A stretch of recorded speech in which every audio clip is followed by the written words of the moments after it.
Bonjour à tous, je vous retrouve aujourd'hui pour une vidéo dans laquelle je vais vous expliquer les liens que vous pouvez faire entre les chakras et votre diamant de naissance. Donc ce que je vais vous expliquer aujourd'hui, c'est les liens que j'ai mis en place dans les diamants de naissance pour enfants, mais vous pouvez bien évidemment l'utiliser dans les diamants de naissance pour adultes aussi, puisque ça va rester similaire. Alors ces liens, ce sont des liens qui me sont personnels, ce n'est pas des liens qui sont préétablis à l'avance dans le diamant de naissance, et sachez évidemment que vous pouvez faire vos propres liens. Donc s'il y a des choses qui ne vous parlent pas et que vous vous dites ok non, moi c'est plutôt telle maison qui va résonner avec tel chakra, c'est évidemment tout à fait ok. On va commencer avec le chakra racine. Alors le chakra racine, c'est quoi? C'est l'ancrage, c'est vraiment vos fondations, c'est vos valeurs.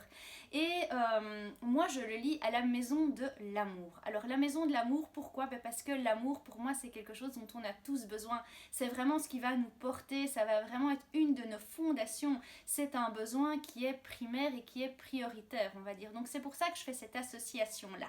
Donc ça, c'est le premier lien, donc la maison de l'amour avec le chakra racine. Pour le chakra sacré, on va plutôt être au niveau de tout ce qui est émotion, créativité, vraiment voilà cette idée-là, et on va travailler plutôt avec la maison 2 qui est votre ressource innée. Donc c'est vraiment une qualité innée que vous avez et que vous allez pouvoir utiliser pour venir travailler et activer votre chakra sacré.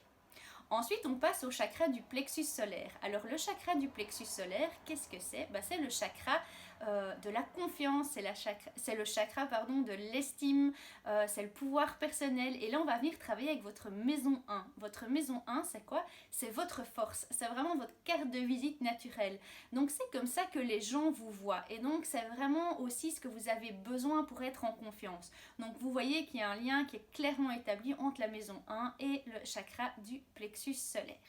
Ensuite, on va passer au chakra du cœur. Alors le chakra du cœur, c'est le chakra de l'amour, c'est le chakra de la compassion, du pardon, mais c'est aussi le chakra du relationnel. Et c'est pour ça qu'on va venir travailler avec la maison 7.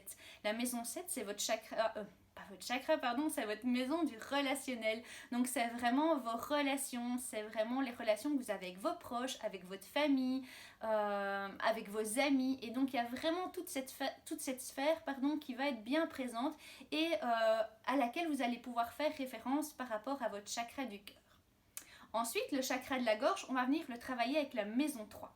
Donc la maison 3, c'est la maison de la communication. Alors là, le lien, il est clairement établi. Chakra de la gorge, maison de la communication, maison 3. Voilà, vous voyez, ça c'est un lien direct. Ensuite, le chakra du troisième œil, ça va vraiment être l'intuition, le changement, tout ce qui est leadership, etc. Et moi, j'ai décidé de le travailler avec la maison 10, qui est votre chemin de vie. Votre chemin de vie, c'est ce que vous êtes venu cheminer. C'est vraiment cette idée de, voilà, je vais aussi utiliser mon intuition pour avancer. Je vais faire preuve de leadership. Je vais avoir cette capacité aussi à gérer et à accepter les changements. Donc, c'est vraiment votre chemin de vie, ce que vous êtes venu cheminer ici sur Terre. Et puis le chakra couronne, qui est le chakra de la paix, de la spiritualité, de l'harmonie, moi je vais le travailler avec la source de rayonnement. Alors la source de rayonnement, c'est ce que vous avez besoin pour rayonner. Et donc, quoi de mieux que d'être en paix, en harmonie, de vraiment avoir aussi cette prise de conscience, cette spiritualité qui est présente. Donc on va vraiment venir le travailler avec cette maison-là. Alors comme je vous ai expliqué, les liens que je fais, ce sont des liens qui sont personnels. Si vous voulez lier une autre maison, si vous vous dites ok, moi je vais travailler plutôt le chakra couronne avec telle maison, faites vraiment ce qui est juste pour vous. Mais l'important, c'est vraiment de se dire voilà, je vais prendre mon diamant et je vais un petit peu aller regarder les cartes que j'ai dans les maisons que je viens de citer par rapport au chakra. Et je vais un petit peu voir si ces maisons-là, si les cartes que j'ai, elles sont en équilibre, si elles sont peut-être en suractivité ou s'il y a un léger blocage qui est présent. Et vous allez déjà pouvoir travailler au niveau de vos chakras de cette façon-là. Donc voilà, j'espère que cette vidéo vous a plu et je vous dis à très bientôt. Bonne journée.